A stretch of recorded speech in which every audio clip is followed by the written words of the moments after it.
예, 오늘의 모닝 브리핑 시작하겠습니다. 주말에 미증시는 금리 변동성에 혼조로 끝나는 그런 모습을 보였는데, 테슬라를 비롯한 이제 빅테크가 올라가고 또 반도체주는 올라갔습니다. 그런데 반면에 하락한 업종이 더 많았거든요. 그래서 금리가 올라가면서 빅테크 중심으로 매수가 유입되면서 종목별로 좀 편차가 나는 그런 모습이었고, 우리 증시는 뭐 지난주에 낙폭과대한 일부 업종이라든가 밸류업이라든가 이런 종목군들이 움직이는 가운데 시장 자체가 전체적으로 많이 빠졌다, 이런 정서가 일부 있고, 반면에 여전히 외국인들이 팔고 있기 때문에 추세 전환은 어렵다, 이런 것들이 좀 충돌하는 그런 구간이죠. 뭐 잠시 후에 설명을 드릴 거고요. 그리고 지난주 상대적으로 선전했던 건 밸류업 관련해서 금융주들이 좀 올라갔고, 하이닉스가 상승을 보였고, 초낙폭주들, 뭐 예를 들면 지난주에 통신장비주 이런 것들이 선전을 했거든요. 그래서 좀 제한적인 종목 장세 나오고 있는데, 이 종목들 이외에 다른 종목군들이 움직임이 나올지 좀 체크를 해봐야겠습니다. 우선 주말에 뭐 미증시는 뭐 제가 보여드린 대로 하락한 업종이 되게 많았죠. 전체적으로 보면 일부 빅테크라든가 이런 종목들을 제외하고는 전체적으로 좀 약한 그런 모습을 보였고, 그 이후로는 역시 금리입니다. 금리가 좀 내려갔다가 다시 올라가는 그런 모습을 보였거든요. 근데 이제 금리 올라갔던 이유 중에 하나가 국제유가 올라가서 이란하고 이스라엘하고 또 이스라엘이 이란을 또 공격을 했잖아요. 재보복을 한 거죠. 이것 때문에 유가 올라가고 금리 올라갔는데, 다만 이제 주말 사이에 그 긴장감 때문에, 그 전에 이제 긴장감이 막 나오고 하면서 그것 때문에 올라갔는데, 주말 사이에 이제 공격이 있었고, 지금 현재 봐서는 뭐 미리 알려주고, 이란 쪽에다 우리 공격할 거야 라고 알려주고 공격을 했다라고 해서 이 내용은 조금 이제 약화될 가능성도 있는 것 같아요. 근데 어쨌든 우리 증시에서 또 오늘 장중에 미국의 금리가 어떻게 돌아가는지는 또 체크를 좀 해봐야 될 것 같고요. 그다음에 이제 종목으로는 은행주들이 부동산 대출 관련된 부실 이슈로 미국에서 은행주가 좀 많이 빠졌고, 금융주들이, 그다음에 테슬라가 고점 다시 경신하는 그런 모습을 보였고, 그다음에 반도체 업종 지수가 전체적으로 좀 선전하는 그런 모습을 보였습니다. 근데 이번 주 일정이 마이크로소프트, 메타, 아마존 뭐 이런 기업들, 물론 이제 애플도 있습니다만, 하여튼 이런 메가캡 대형주들 실적이 나오잖아요. 근데 이게 이제 주목을 받는 게, 이게 전부 다 AI 관련된 투자를 언급할 가능성이 높거든요. 그래서 그런 어떤 투자하는 가운데 이게 엔비디아가 탄력을 붙이는 그런 계기가 될 거냐. 그러니까 뭐 사실 이 미국 기업들의 실적이 우리나라 증시하고 직접적으로 연결되는 종목이 그렇게 많지가 않아요. 예를 들어서 뭐 마이크론 테크놀로지나 뭐 이런 것들 말고는 그렇게 직접적으로 영향 주는 업종은 별로 없거든요. 그런데 이번 주 같은 경우는 엔비디아하고 걸려서 우리나라도 관련주들이 많이 있어서 이런 것들에 어떤 영향을 주는지 이런 것들을 좀 봐야 될 것 같고, 이 부분을 이제 증시에서 미리 좀 반영을 하는지 좀 체크가 필요할 것 같습니다. 근데 당장 이제 우리 증시는 수급이 별로 안 좋죠. 그러니까 개인들만 10월 들어서 매수하고 있잖아요. 개인이 코스피 2조 4천억, 그다음에 코스닥을 600억 원 정도 매수하고 있는데, 뭐 예탁금이 들어와가지고 그 예탁금을 바탕으로 사고 있고 뭐 그런 건 아니거든요. 최근에 예탁금 유입되는 건 아마 공모주 청약 앞두고서 준비하고 있는 것 같이 보이는데, 물론 이제 이후에 또 유입되면 긍정적일 수도 있긴 한데, 현재로서는 뭐 자금이 확 들어와가지고 개인들이 주도하는 장이 아니다 보니까 전반적으로는 좀 조심스러운, 또 선별적인 종목 장세 뭐 이런 형태가 나타나고 있죠. 근데 이런 가운데 이제 시장에서 움직이는 종목들을 보면, 지난주 코스닥은 하락하는 종목이 되게 많았죠. 하락하는 날은 뭐 1100종목 이상 하락을 했으니까. 그런 가운데 뭐 RFHIC 이런 종목이 움직이는데, 이게 보면 피크 대비 5분의 1토막 가까이 난 종목이에요. 그러니까 초낙폭주들, 그리고 시가총액 얼마 안 되는 거. 그러니까 이런 쪽에 매수가 주로 들어가고, 제한적으로 들어가고, 그 시가총액이 어느 정도 되는 종목군들은 뭐 엔터주들이 아파트 APT 열풍으로 좀 선전하는 거 이외에는 전체적으로는 좀 매도가 나오는 그런 형태가 되고 있죠. 근데 오늘 장부터 이 중에서 이제 2차 전지가 그 테슬라 효과, 2차 전지하고 테슬라하고 요즘 연동되지는 않는데, 어쨌든 그 다음에 미국에서 반도체 지수 강했으니까 이제 반도체주, 그다음에 최근에 상대적으로 좀 일종의 인버스 역할을 한다라고 제가 표현을 드리는 이제 제약주. 그러니까 이런 부분에서 한두 개 정도가 올라가줘야 코스닥이 좀 견인될 수 있거든요. 그러니까 오늘 장에서 어느 쪽에 기관들이 지금 매수가 붙어주는지 뭐 좀 체크를 해봐야 될 것 같고요. 그다음에 코스피에서는 하이닉스가 이제 뭐 상당히 강했고, 그다음에 LG에너지 솔루션이 그래도 이제 좀 테슬라하고 좀 연동이 되는 그런 모습을 보였잖아요. 근데 이제 금리가 올라가면서 금리 영향을 좀 탈만한 종목군들이 좀 빠진 게 특징이었고, 근데 중요한 건 삼성전자가 지난주 5.6% 빠졌거든요. 근데 이게 지금 위치가 되게 안 좋은 게, 1998년도 때 전후, 그다음에 뭐 2008년도 때 전후, 요때 딱 두 번. 예, 그러니까 삼성전자가 상장한 이후에 그러니까 원화 차트로, 그러니까 달러 차트로는 몇 번 이탈한 적이 있는데 원화 차트로는 이 120월선, 그러니까 120월선은 10년 이평선이잖아요. 그러니까 10년에 한 번 올까 말까한 위기라는 의미도 될 수 있는 거예요. 근데 이 120월선을 이탈한 게 두 번 있었어요.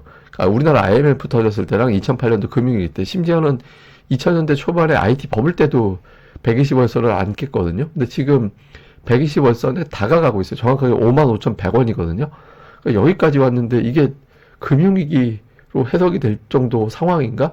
이렇게 좀 의심이 되는 분야잖아요. 이게 중요한 이평선 사실 다 깼어요. 그러니까 1차로 72,000원, 2차로 63,000원 정도였는데 그게 다 깨지고 내려와 있는 상태에서 지금 PBR 이제 청산 가치가 56,400원이고 지금 55,100원이 장기적으로 120월선이고, 그러니까 이 부분까지 삼성전자가 내려와서 여기서 어떤 좀 저점 매수가 가동되는지 이것도 좀 체크를 좀 해봐야 될 것 같습니다. 근데 기본적으로 증시의 거래 대금이 너무 말라 있어요. 보통 이제 좀 움직이는구나 하려면 최소 코스피 기준, 코스닥 기준으로 8조 원 정도, 예, 8조 원 정도의 거래 대금을 좀 붙어주면서 돌아서 줘야 시장이 그때부터는 좀 추세적으로 쭉 하고 밀고 올라간다, 이런 자신감이 나올 수 있거든요. 근데 그 아래서는 대체로 좀 단타성 자금 정도, 그러니까 이렇게 해석될 수 있기 때문에 좀 뭐 지금 당장은 그렇게, 그러니까 대신 신규 상장주 없이, 예, 신규 상장주 없이 거래 대금이 온전하게 8조 원 넘기는 그런 흐름이 좀 나와줘야 되는데 그 이하에서는 그냥 오락가락만 하는 거다, 이렇게 봐야 될 것 같습니다. 그래서 어쨌든 중요한 걸 좀 정리해 보면, 반도체가 올라갔다, 근데 금리가 다시 올라갔다, 이거 좀 해외 쪽에서 넘어온 재료는 충돌이 되거든요. 근데 이 중에서 이제 어느 쪽을 갈 거냐. 그러니까 이게 뭐 반도체 올라간다고 지금 삼성전자 꼭 돌아서는 건 아닌데, 근데 이제 엔비디아가 올라갈 때는 하이닉스가 올라가는데 마이크론이 움직이면 삼성전자가 반응을 하거든요. 근데 지난주에 뭐 1%도 안 올라간 거라 이게 좀 반응이 있을지 모르겠지만, 어쨌든 미국에서 넘어온 두 개의 재료 중에 반응이 좀 나오는지, 그리고 앞서 말씀드렸던 삼성전자가 청산가치 56,100원, 56,400원, 그 다음에 이제 120월선 55,100원. 그러니까 이 구간 사이에 지금 내려와 있거든요. 이제 여기서라도 좀 지켜서 움직임이 좀 나오게 되는지. 그 다음에 이제 기관 투자자들의 매매. 그러니까 2차 전지 반도체 제약. 그러니까 왜냐하면 지난주 금요일에 코스피, 코스닥 다 과매도로 내려왔어요. 금요일부터. 그러니까 오늘부터는 과매도권 상태에서 시장이 출발하게 되는 거거든요.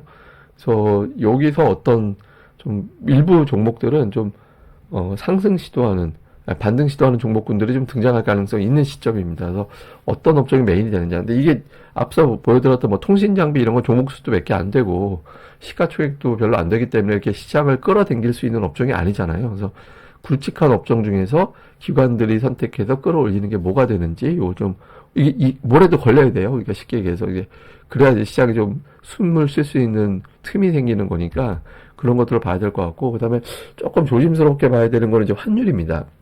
환율인데 저도 주말에 좀 환율에 원래 제가 또 관심이 많으니까 이제 봤는데 지금 제가 1,400원 라인을 쭉 걷은 거거든요. 근데 우리나라의 원달러 환율이 1,400원 넘어간 사례가 몇 번 안 돼요. 그러니까 1997년, 1998년 그 IMF 사태 때 그때 이제 1,400원 넘어갔었고, 그때 뭐 더 크게 올라갔었죠.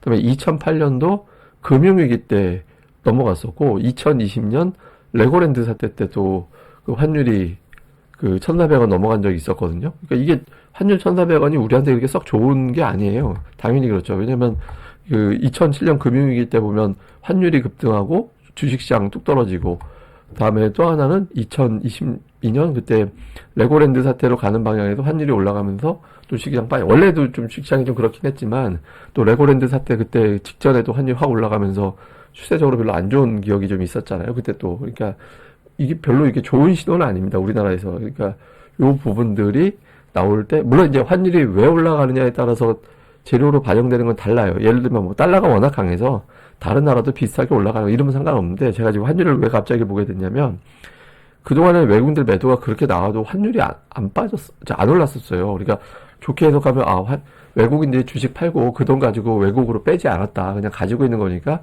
다시 매수하겠구나, 이렇게 되는 건데, 환율이 올라간 건 뭔가 좀 위험하다라고 느끼고서 좀 이렇게 해석될 수도 있잖아요. 그러니까 뭐 요즘 지정학적 문제, 특히 이제 북한과의 어떤 군사적인 어떤 문제 이런 것들에 대해서 좀 걱정하는 시각들이 일부 있어서 뭐 그런 것들이 어떻게 돌아가는지도 좀 봐야 될 겁니다. 그러니까 1,400을 만약에 넘어가게 될 때 그때 이슈가 그냥 달러 강세 때문에 달러 강세 때문에 올라간다. 그러면 제가 보기엔 달러 강세가 계속 지속될 것 같지는 않거든요.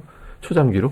그러니까 그거라면 차라리 다른 나라하고 같이 움직이는 거니까 상관이 없는데 달러는 멀쩡한데 원달러 환율만 확 올라간다. 그래서 알고 보니까 지정학적 이슈 우리나라에 뭐 이런 게 제기가 된다. 이러면 조금 뭐 시황이라든가 데이터라든가 이런 것들을 좀 다르게 해석해야 되는 상황이 생길 수도 있으니까 환율 움직임 이런 것들도 이제 단기적으로 체크를 해봐야 될 것 같습니다. 뭐 제가 이렇게 뭐 안 좋을 거다라는 식으로 설명드리는 게 아니라 뭐 환율 동향도 이제 관심 있게 보자 정도지 이게 뭐 무슨 환율이 꼭 올라갈 거예요. 이렇게 되면 우리나라 큰일 나요. 이런 취지로 말씀드리는 건 절대 아닙니다. 그러니까 그냥 체크 정도 해보자 정도로 보시고 이상 신호가 있으면 그때 또 제가 설명을 드리는 걸로 하도록 하겠습니다. 근데 어쨌든 오늘부터는 이제 양시장 다 신호적으로 보면 과매도권 내려와 있는 상태니까 종목들별로 이제 조금 반등 시도하는 케이스들이 나올 수 있거든요. 그래서 기관들의 수급 동향 이쪽에 조금 더 집중해 보는 게 좋을 것 같습니다.